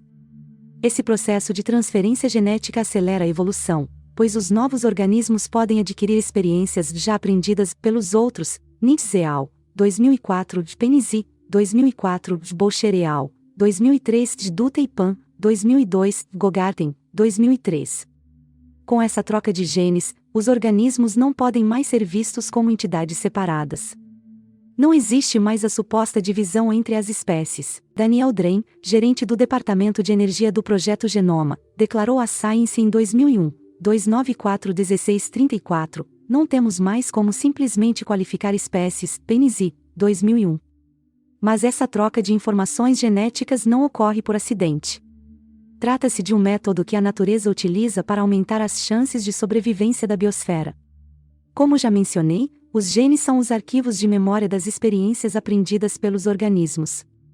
Essa nova descoberta de que a troca de genes entre as espécies mostra que as experiências podem ser compartilhadas por todos os indivíduos que compõem a grande comunidade da vida. Obviamente, o conhecimento desse mecanismo de transferência torna a engenharia genética ainda mais perigosa. Por exemplo, experiências simples com genes de tomates podem ir muito além daquilo que se imaginava e acabar alterando toda a biosfera de maneira irreversível. Um estudo recente mostra que, quando humanos ingerem alimentos geneticamente modificados, os genes criados artificialmente se misturam e alteram as características das bactérias benéficas do intestino. Heritage, 2004, Nethervold et al., 2004. E a transferência de genes entre vegetais geneticamente modificados e espécies nativas deu origem a espécies e sementes altamente resistentes mas de potencial ainda não conhecido. Milius, 2003, Jaigo et al., 2003, Desplanck et al., 2002, Spencer e Snow, 2001. Os engenheiros geneticistas jamais levaram em consideração os possíveis resultados de suas experiências ao introduzir organismos geneticamente modificados no meio ambiente. Agora estamos começando a sentir os efeitos dessa omissão à medida que esses genes se espalham, causando alterações em outros organismos do meio ambiente. Vatrud et al., 2004. Segundo os evolucionistas genéticos, se não aprendermos as lições da natureza, que nos ensinam a importância da cooperação entre as diferentes espécies, podemos pôr em risco o destino da raça humana. Precisamos avançar além das teorias de Darwin, que enfatizam apenas a importância dos indivíduos e entender a importância da comunidade. O cientista inglês Timothy Lenton apresentou evidências de que a evolução depende mais da interação entre diversas espécies do que a interação do indivíduo somente com a sua própria espécie. Só sobrevivem os grupos que melhor se adaptam ao ambiente, não apenas seus indivíduos. Em um artigo publicado pela Nature em 1998, Lenton declara que devemos concentrar nossa atenção nos indivíduos e em seu papel na evolução. Temos de considerar a totalidade dos organismos e seu ambiente físico para entender quais traços persistem e são dominantes. Lenton, 1998. Lenton concorda com a hipótese de Gaia, de James Lovelock, segundo a qual a Terra e todas as suas espécies constituem um único organismo vivo e interativo. Todos os que defendem essa ideia concordam que, ao afetarmos o equilíbrio desse superorganismo, a que Lovelock chama de Gaia, seja pela destruição das florestas, da camada de ozônio, seja pela alteração genética dos organismos vivos, podemos ameaçar sua sobrevivência e, consequentemente, a nossa. Estudos recentes do Conselho Britânico de Pesquisas do Meio Ambiente confirmam essa possibilidade. Thomas et al., 2004, Stevens et al., 2004. Embora já tenha havido 5 extinções em massa na história de nosso planeta, todas parecem ter sido causadas por eventos extraterrestres, como um cometa que se chocou contra ele. Um dos novos estudos conclui que o mundo natural está passando pela 6ª extinção, Lovell, 2004. Mas desta vez o motivo não vem de fora. Segundo Jeremy Thomas, um dos autores desse estudo, esta extinção está sendo causada por um organismo animal, o homem, seguindo o caminho das células. Lecionando na escola de medicina, percebi que os alunos deste tipo de curso conseguem ser mais competitivos e sarcásticos que os de direito. Seguem literalmente a teoria de Darwin em sua luta para ser os melhores, formando-os após 4 anos de sangrenta luta na faculdade. Essa busca desesperada pelas melhores notas e por uma carreira brilhante, mesmo que para isso seja necessário derrubar ou humilhar os colegas, é a expressão literal do modelo darwiniano. Mas para mim sempre pareceu o oposto do maior objetivo da medicina, que é a paixão pela cura. Meus estereótipos, porém, sobre os alunos de medicina caíram por terra durante o período em que vivi naquela ilha. Após minha apresentação do curso, em que os chamei à luta, deixaram de se comportar como alunos convencionais de medicina. Trocaram a competitividade agressiva pela união de esforços e se transformaram em uma equipe disposta a sobreviver bravamente àquele semestre. Os mais capazes ajudavam os mais fracos e, como consequência, todos se fortaleceram. Era uma harmonia surpreendente e bela de se observar. A recompensa final foi um final digno de Hollywood. Apliquei exatamente o mesmo teste final que usava na Universidade de Wisconsin e o resultado não mostrou diferença alguma entre esses alunos rejeitados e seus colegas elitistas dos Estados Unidos. Muitos chegaram a entrar em contato comigo algum tempo depois para me contar que quando voltaram para casa e começaram a trabalhar com os alunos que haviam cursado universidades norte-americanas, descobriram que tinham até mais conhecimentos e domínio dos princípios que regem a vida das células e dos organismos do que eles. Claro, fiquei extasiado ao ver que meus alunos haviam realizado um verdadeiro milagre acadêmico. Mas levei alguns anos para perceber como eles conseguiram. Na época, achei que o formato do curso é que havia ajudado.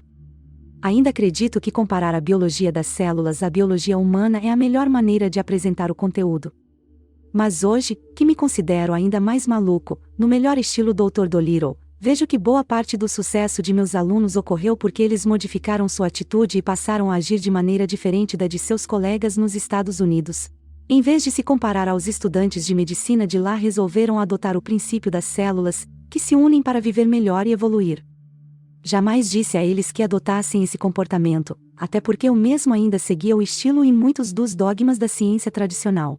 Mas fico feliz ao perceber que eles seguiram intuitivamente nessa direção assistindo a minhas aulas sobre a habilidade das células de se unir de maneira cooperativa para formar organismos mais complexos e altamente eficazes. Outro motivo para o sucesso deles que hoje vejo mais claramente é o fato de eu não ter enaltecido apenas as células durante o curso, mas os alunos também.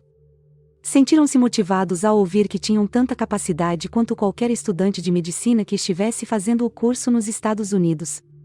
Vou mostrar nos próximos capítulos que muitos de nós vivemos de maneira limitada não por falta de alternativas, mas por acreditar que elas não existem. Bem, hoje posso afirmar que já enxergo algumas delas. Basta dizer que, após 4 meses vivendo no paraíso e lecionando de uma maneira que me permitiu ter uma noção ainda mais ampla da vida das células e das lições que elas podem nos ensinar, Comecei a deixar de lado a poeira de derrotismo da genética, da programação paterna e dos conceitos darwinistas de que somente os melhores sobrevivem, para abraçar definitivamente a nova biologia. Capítulo 2. É o ambiente, sua besta. Jamais me esquecerei de algo que vim a saber em 1967, quando aprendi a clonar células-tronco na faculdade. Levei décadas para perceber quanto aquela informação tão simples poderia me ajudar em minha carreira e em minha vida pessoal. O grande cientista Ir Königsberg, meu professor e mentor, foi um dos primeiros biólogos celulares a dominar a arte da clonagem de células-tronco. Ele nos explicou que quando há algo de errado com as células que estudamos, devemos analisar primeiro o ambiente em que elas se encontram e não apenas as células para descobrir a causa do problema. Claro, meu professor não era tão rude quanto James Carville, responsável pela campanha de Bill Clinton na época, e que elegeu a frase "é a economia, sua besta" como mantra da campanha para a eleição de 1992. Mas os biólogos celulares bem que poderiam ter colocado placas com o aviso "é o ambiente, sua besta" na parede de seus laboratórios de estudo, exatamente como fizeram os partidários de Clinton. Na época não percebi, mas com o tempo comecei a ver que se trata de uma questão-chave para compreendermos a essência da vida. Sempre me lembrava do conselho de Ir. Toda vez que estabelecia um ambiente saudável para a cultura de células, elas se tornavam mais resistentes. Mas se algo no ambiente não era favorável, elas logo se enfraqueciam. Bastava fazer alguns ajustes para tornar o ambiente mais propício e elas voltavam a se revitalizar. A maioria dos biólogos, porém, não sabia desse detalhe sobre técnicas de cultura de células e passaram a dar ainda menos importância ao fato após a revelação de Watson e Crick sobre o código genético do DNA. Até mesmo Charles Darwin admitiu, no final de sua vida, que sua teoria evolucionista havia subestimado o papel do meio ambiente. Em uma carta que escreveu para Moritz Wagner em 1876, ele declara: Darwin, F. 1888, em minha opinião, o maior erro que cometi foi não dar a devida atenção à ação do ambiente sobre os seres, como no caso dos alimentos, clima etc., independentemente do fator seleção natural. Quando escrevi A Origem das Espécies, e mesmo nos anos seguintes, jamais percebi as evidências da ação direta do meio ambiente. Hoje elas são muito claras para mim. Mas os cientistas que seguem a teoria de Darwin continuam a cometer o mesmo erro.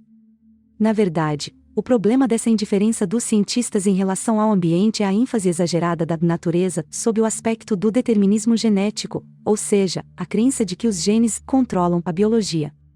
Isso custou ao governo centenas de dólares em pesquisas, como mostrarei mais adiante, porém o mais importante é que essa teoria mudou nossa maneira de pensar sobre a vida.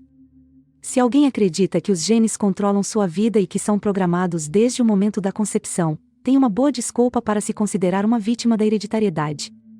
Não tenho culpa de ter maus hábitos. Não posso mudar minha tendência de deixar tudo para a última hora. São minhas características genéticas. Desde que se iniciou a era da genética, temos sido levados a crer que não há como lutar contra aquilo que fomos programados para ser. O mundo está cheio de pessoas com medo de que seus genes possam se voltar contra elas. Imagine o número de indivíduos que se consideram verdadeiras bombas relógio, com medo de que o câncer se desenvolva em seu organismo a qualquer momento só porque isso aconteceu com seus pais, irmãos ou tios. Outros atribuem sua falta de saúde não apenas a uma combinação de fatores mentais, físicos, emocionais e espirituais, mas também a falhas no mecanismo bioquímico de seu organismo. Seus filhos não se comportam bem? A primeira reação dos médicos é corrigir seu desequilíbrio químico por meio de medicamentos em vez de tentar descobrir o que há de errado com seu corpo, mente ou espírito. Claro, algumas doenças como coreia de Huntington, talassemia e fibrose cística são de origem genética. Mas distúrbios desse tipo afetam menos de 2% da população.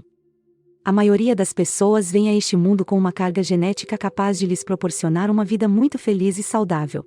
Doenças que ainda não têm cura, como a diabetes, problemas cardíacos e o câncer, podem destruir a vida de muitos, mas não são resultado de um único gene, sim de complexas interações entre genes múltiplos e fatores ambientais.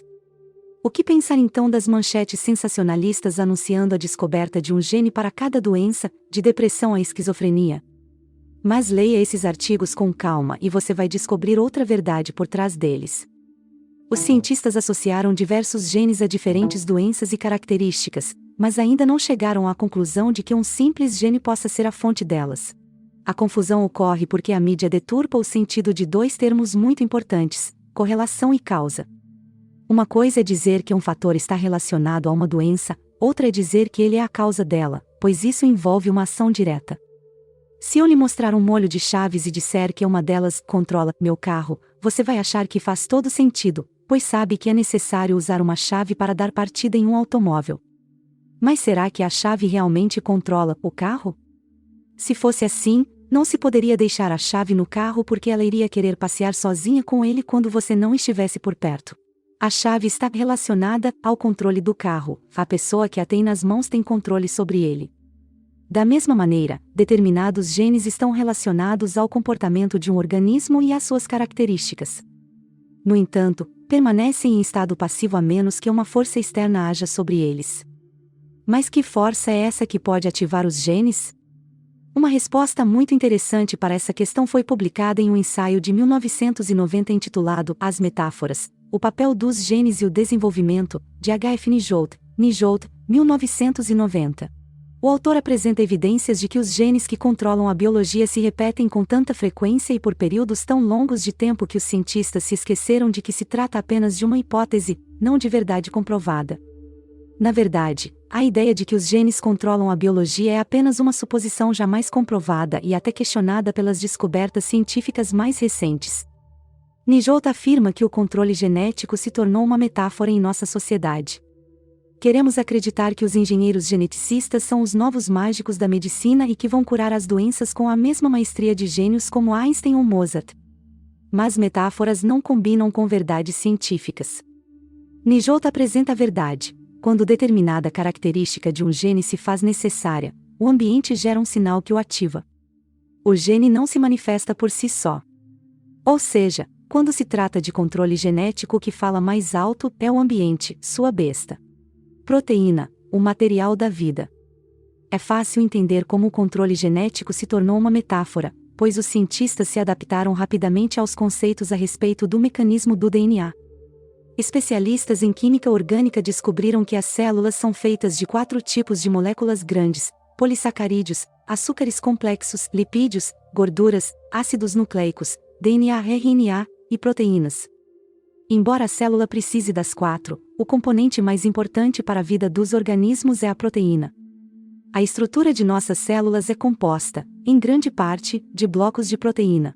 Observando os trilhões de células que compõem o nosso corpo, poderíamos dizer que são pequenas máquinas de proteína, embora já se saiba que são muito mais que meras máquinas.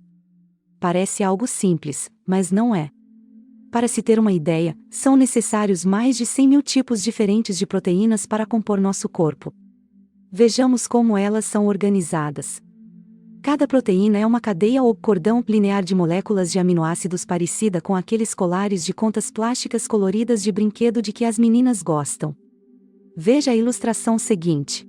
Cada cadeia representa uma das 23 moléculas de aminoácidos utilizadas pelas células. Embora a analogia do colar de contas seja interessante para elucidar o conceito, nem todos os aminoácidos têm formato tão perfeito. Para se aproximar do formato real, tente imaginar um colar que saiu da fábrica um pouco deformado. Para ter uma ideia ainda melhor de como são os aminoácidos que formam a espinha dorsal das proteínas das células, imagine um colar mais maleável que o de bolinhas de plástico, mas que pode se romper se for esticado ou dobrado com muita intensidade. A estrutura e o comportamento dessa coluna vertebral também podem ser comparados aos de uma cobra, com pequenos ossos interligados chamados vértebras, que lhe permitem se mover e ficar nas posições mais variadas ou mesmo se enrodilhar. As juntas flexíveis, ligações peptídicas, entre os aminoácidos dessa coluna de proteínas permitem que cada uma delas adote um formato diferente. Com a rotação e flexão de suas vértebras de aminoácidos, as moléculas de proteína parecem nanocobras, capazes de se contorcer e esticar. Há 2 fatores básicos que determinam o contorno da espinha dorsal de uma proteína, e por conseguinte sua forma. Um é o padrão físico definido pela sequência de aminoácidos de formatos diferentes que formam o colar. O segundo é a interação de carga eletromagnética entre os aminoácidos da cadeia. A maioria deles tem carga positiva ou negativa, o que os transforma em uma espécie de ímã. Carga semelhante faz as moléculas se repelirem e carga oposta faz com que se atraiam. Como mostra a figura acima, a espinha dorsal flexível de proteínas encontra a posição ideal quando suas juntas de aminoácidos giram e se adaptam para equilibrar a força gerada pelas cargas positiva e negativa. As espinhas dorsais de algumas moléculas de proteína são tão longas que requerem ajuda de assistentes, chamadas proteínas acompanhantes, para serem dobradas. Proteínas em posição incorreta não funcionam direito, exatamente como a coluna vertebral humana. Essas proteínas anormais são marcadas pela célula para serem destruídas. A cadeia é então desmontada e seus aminoácidos reciclados na síntese de novas proteínas. Como as proteínas criam a vida. O que distingue os organismos vivos dos outros é a capacidade de se moverem, ou seja, o fato de serem entidades animadas. A energia que permite seus movimentos é responsável por todo o trabalho que caracteriza a vida dos organismos, como a respiração, a digestão e a contração muscular. Para entendermos melhor a natureza da vida, precisamos compreender um pouco sobre o funcionamento das máquinas de proteína. O formato final ou conformação, termo técnico utilizado pelos biólogos, de uma molécula de proteína é o resultado do estado de equilíbrio entre suas cargas eletromagnéticas. Mas se as cargas positiva e negativa das proteínas são alteradas, sua espinha dorsal muda drasticamente de posição para ajustá-las à nova distribuição de energia. A distribuição dessa carga eletromagnética pode ser seletivamente alterada por diversos processos, ligação com outras moléculas ou grupos químicos como os hormônios, remoção enzimática ou adição de íons carregados ou mesmo a interferência de campos eletromagnéticos como aqueles emitidos por telefones celulares. Thom, 1989. As proteínas de formato adaptável exemplificam uma ação de engenharia ainda mais impressionante, pois seu formato tridimensional também lhes permite estabelecer ligação com outras proteínas. Quando uma delas encontra outra molécula que a complementa em termos físicos e energéticos, as duas se conectam, exatamente da mesma maneira que os produtos de fabricação humana, como o mecanismo de uma batedeira ou de um relógio analógico, por exemplo.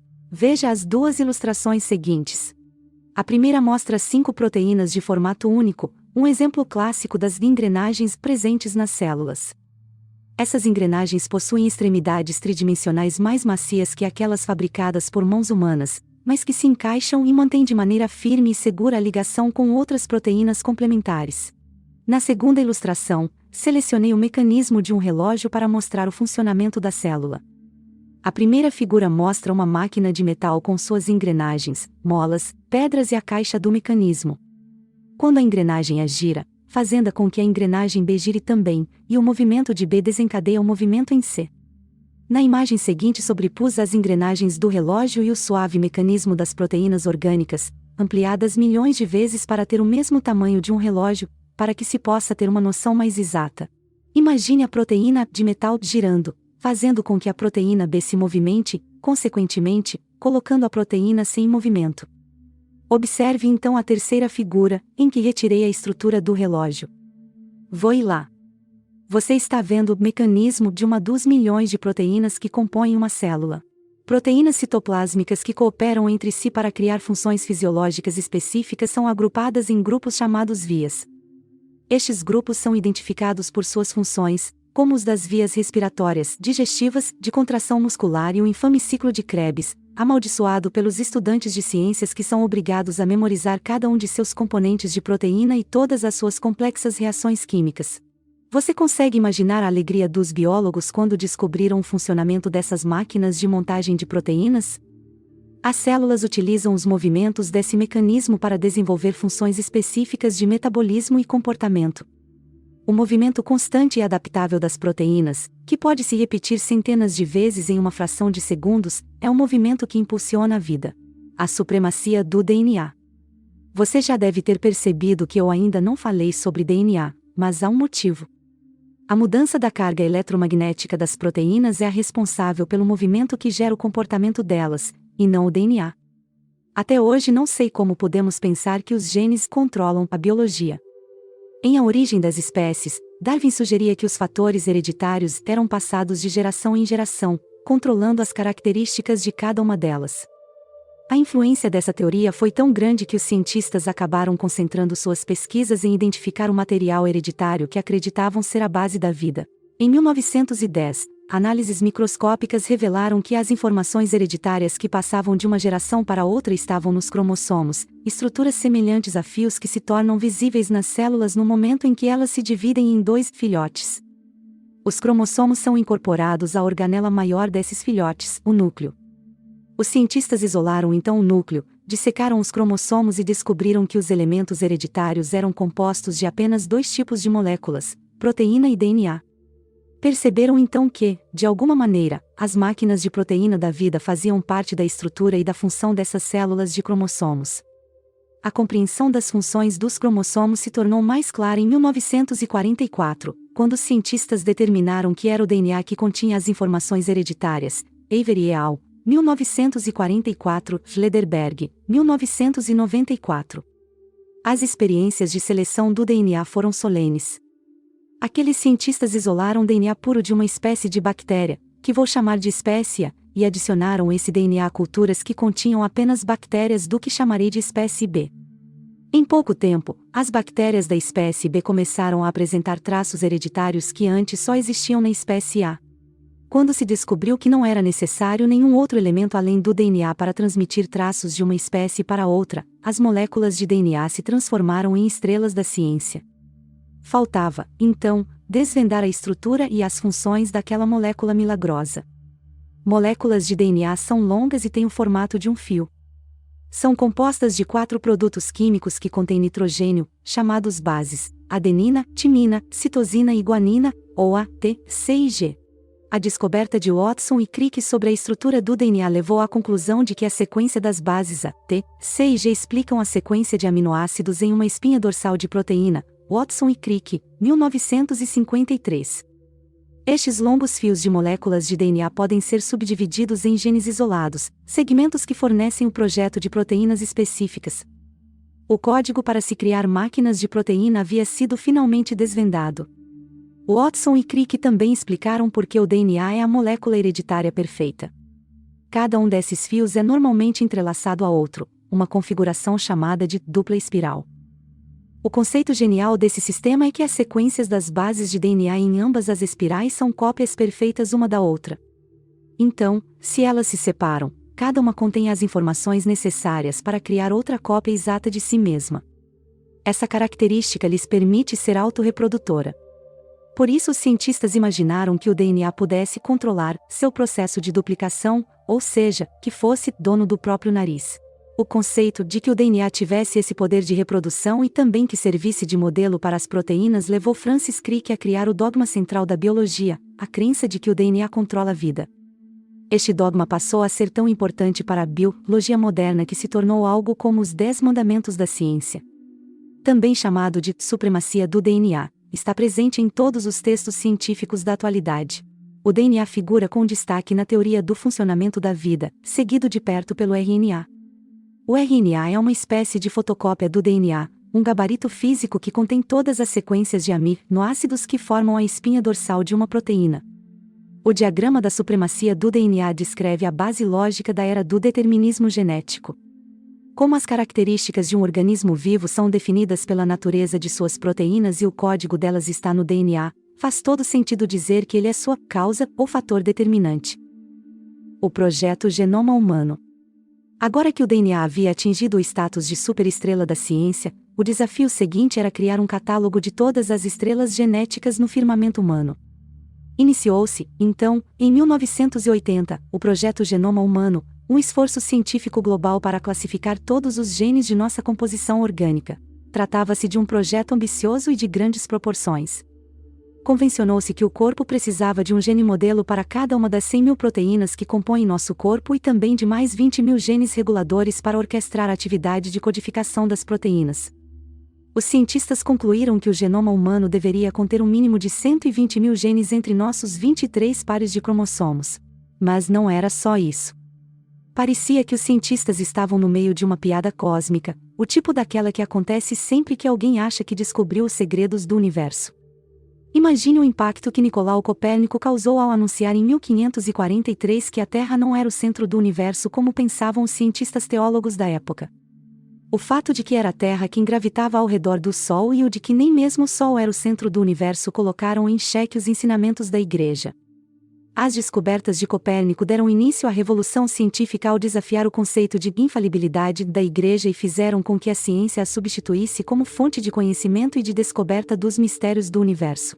Os geneticistas também tiveram um grande choque ao descobrir que, ao contrário de sua estimativa de 120 mil genes, o genoma humano tem apenas 25 mil, PNZ, 2003 A e 2003 B de Pearson, 2003 de Goodman, 2003. Mais de 80% do que se presumia ser DNA simplesmente não existe. A falta desses genes causou mais impacto do que se poderia supor.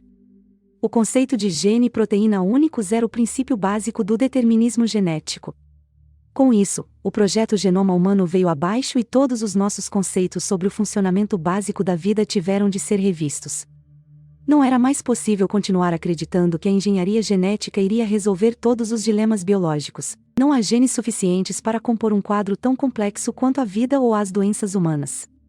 Pode até parecer coisa do estúdio da Disney, o galo Chicken Little anunciando aos berros que o céu está desmoronando e Chicken Big, o galo maior, ajudando a espalhar a notícia. David Baltimore, um dos maiores geneticistas mundiais e ganhador do Prêmio Nobel, fez comentários sobre os resultados surpreendentes do projeto Genoma Humano e de sua complexidade. Baltimore, 2001. A menos que o genoma humano contém alguns genes invisíveis aos nossos computadores, fica claro que não somos superiores a nenhum verme ou planta em termos de complexidade orgânica ou número de genes. Entender este conceito nos mostra que temos uma imensa complexidade, um grande repertório comportamental, habilidade de produzir ação consciente, incrível coordenação física, reações precisas às variações externas do ambiente, capacidade infinita de aprendizado, memória. Preciso dizer mais? É um desafio para o futuro. Segundo Baltimore, os resultados do projeto Genoma Humano nos forçam a considerar outras ideias sobre o funcionamento da vida. Compreender o que nos torna tão complexos é um desafio para o futuro. O céu está mesmo desmoronando. Além disso, esses resultados mostram que precisamos rever nosso relacionamento genético com outros organismos na biosfera. Não podemos continuar usando os genes para explicar por que os seres humanos estão no topo da escala evolucionária. Parece não haver muita diferença entre o número de genes encontrados em nossa espécie e em outras a que chamamos primitivas. Vejamos 3 dos modelos animais mais utilizados nas pesquisas genéticas: um microscópico nematóide chamado Caenorhabditis elegans, a mosca das frutas e o rato de laboratório. O verme primitivo Caenorhabditis serve de modelo perfeito para o estudo do papel dos genes no desenvolvimento e no comportamento dos seres. E um organismo que cresce e se desenvolve com muita rapidez, tem um corpo de padrão preciso composto de exatamente 969 células e um cérebro muito simples de 302 células. No entanto, apresenta um repertório único de comportamento e é bastante dócil para o trabalho em laboratório. Tem aproximadamente 24 mil genes, Blaster, 2003. O corpo humano, composto de mais de 50 trilhões de células, contém apenas 1.500 genes a mais que este microscópico e humilde ser. A mosca das frutas, outro espécime preferido dos cientistas para este tipo de estudo, possui 15 mil genes, Blaster, 2003, Selnick et al., 2002. Portanto, esta pequena mosca, de organismo muito mais complexo, tem 9 mil genes a menos que o primitivo verme Caenorhabditis. E quando se trata de comparar homens e ratos, a situação é ainda mais crítica. Teremos de passar a tratá-los com mais dignidade, pois os resultados dos projetos Genoma Paralelos revelam que humanos e roedores têm aproximadamente o mesmo número de genes. Biologia Celular 101. Depois de todas essas pesquisas, os cientistas já deviam ter concluído que os genes não controlam nossa vida. Por definição, o cérebro é o órgão responsável pelo controle e coordenação da fisiologia e do comportamento dos organismos. Mas será que o núcleo é o cérebro das células? Se a hipótese de que o núcleo e seu material de DNA são o cérebro da célula estivesse correta, remover este núcleo, um processo chamado enucleação, causaria sua morte imediata. Mas então, para surpresa geral. Maestro, que rufem os tambores. Um cientista arrasta nossa pobre e relutante célula até a área de visão do microscópio e a prende a uma base fixa. Usando um micromanipulador, leva uma micropipeta até a célula e a insere no interior do citoplasma. Aplicando uma leve sucção, o núcleo é aspirado para dentro da pipeta, que é então retirada do interior do citoplasma. Encontra-se então em nossas mãos o objeto do sacrifício da célula, seu cérebro. Mas, espere. Ela ainda está se movendo. Não pode ser, a célula ainda está viva. O ferimento se fecha e, assim como um paciente após uma cirurgia, a célula começa a se recuperar. Algum tempo depois já está de pé, sobre seus pseudópodes, fugindo do campo do microscópio, esperando nunca mais ver um cientista em sua vida. Muitas células sobrevivem 2 ou 3 meses sem seus genes após esta enucleação, retirada do núcleo, e, ao contrário do que se imagina, não passam a viver como autômatos, sem vontade própria. Continuam a ingerir e metabolizar alimentos, mantêm todas as operações de seu sistema fisiológico, respiração, digestão, excreção, mobilidade, etc., comunicam-se com as outras células e respondem normalmente aos estímulos de crescimento e proteção que recebem do ambiente. Mas, claro, há efeitos colaterais. Sem os genes, as células não podem mais se dividir ou repor as proteínas que perdem com o desgaste normal do citoplasma. Essa impossibilidade de reposição de proteínas citoplásmicas gera disfunções mecânicas que acabam resultando em sua morte. O objetivo dessa experiência é verificar se o conceito de que o núcleo é o cérebro da célula tem validade. Se ela tivesse morrido imediatamente após a enucleação, a teoria estaria correta. Mas os resultados são muito claros. Células enucleadas mantêm seu complexo e coordenado comportamento de manutenção da vida, o que nos leva a concluir que seu cérebro ainda está intacto e em pleno funcionamento. Mas o fato de as células enucleadas manterem as funções biológicas, apesar da ausência de genes, não é uma descoberta nova. 100 anos atrás os embriologistas já removiam os núcleos das células de ovos e mostravam que uma única célula conseguia se desenvolver até o estágio de blástula, desenvolvimento embrionário de seres de 40 ou mais células.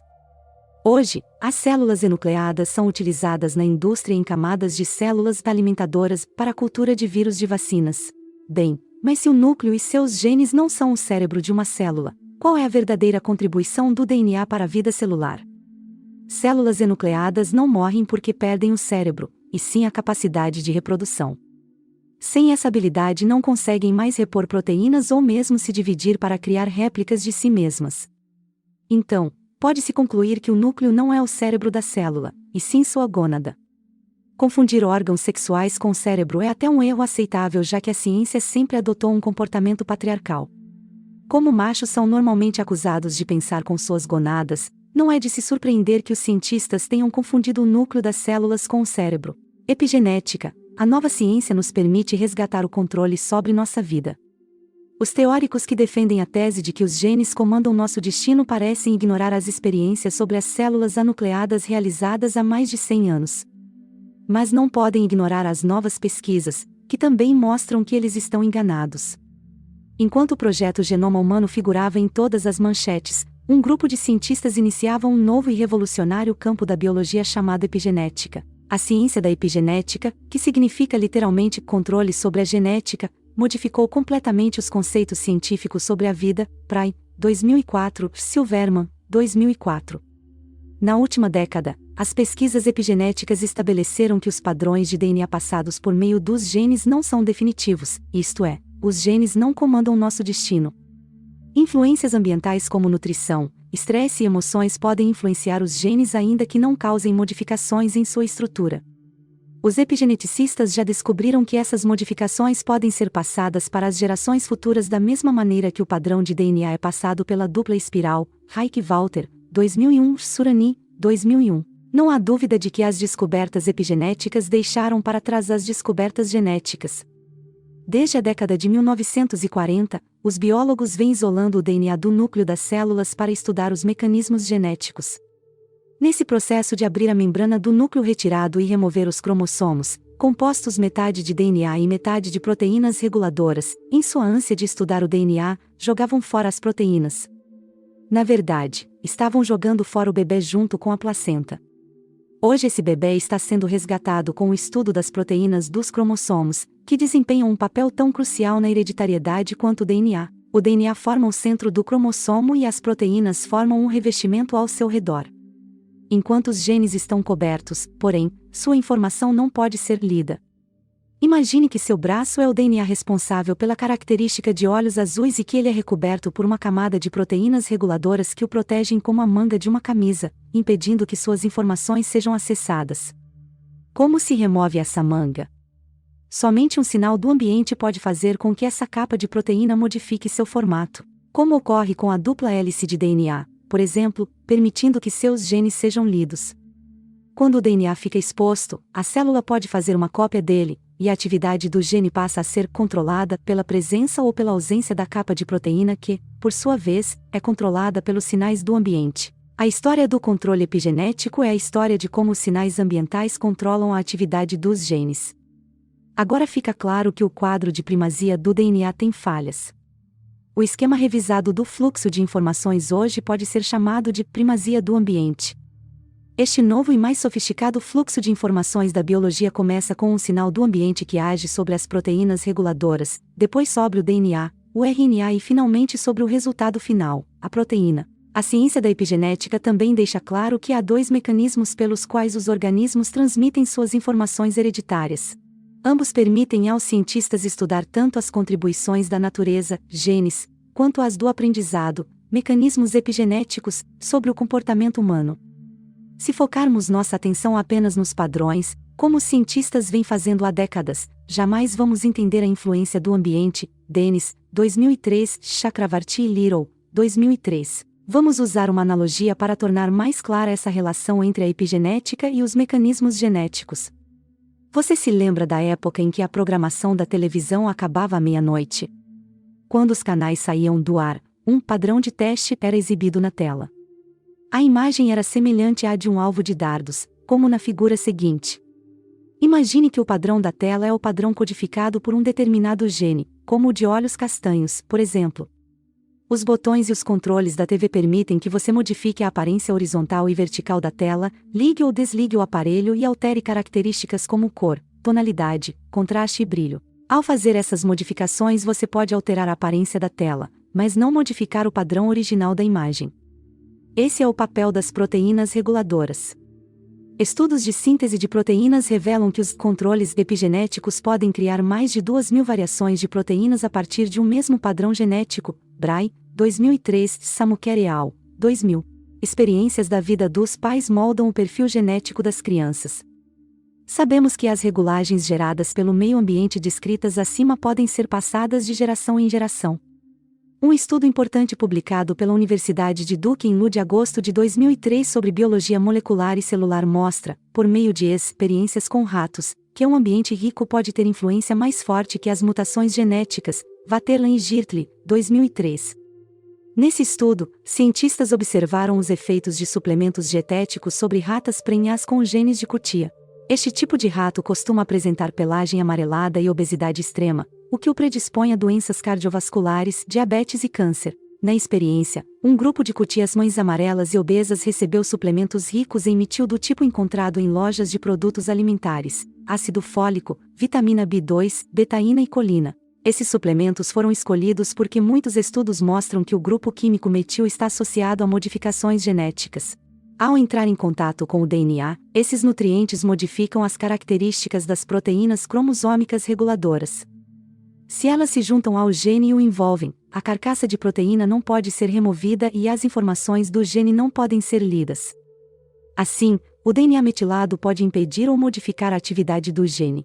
Dessa vez, as manchetes de "dieta supera os genes" estavam corretas. Ratas que tomaram metiladores tiveram filhotes de tamanho e peso normais e pelagem marrom, apesar dos genes cutia que herdaram da mãe. Já as que não tomaram os suplementos produziram filhotes amarelos, com tendência a ingerir quantidades muito maiores de alimentos que os filhotes marrons e que dobraram de peso muito mais rápido que eles. A fotografia mostra claramente as diferenças. Embora os dois ratos sejam geneticamente idênticos, têm aparência completamente diferente. Um é magro e marrom enquanto o outro é amarelo e obeso. Outra diferença é que o amarelo é diabético enquanto o marrom é totalmente saudável. Outros estudos mostram que os mecanismos epigenéticos são um fator importante em diversas doenças, entre elas o câncer, os problemas cardiovasculares e a diabetes.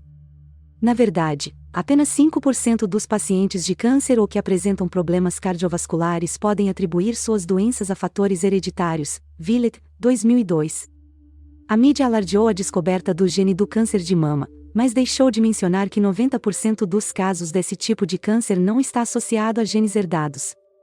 A maioria ocorre por alterações induzidas pelo ambiente e não por genes defeituosos. Klein, 2003 de Jones, 2001 Seppa, 2000 de Bailin, 1997. As evidências epigenéticas foram tantas que alguns cientistas mais tradicionais começaram a mencionar o nome de Jean-Baptiste de Lamarck, o evolucionista antes tão desdenhado, que acreditava que os traços adquiridos por influência do ambiente podem ser transmitidos.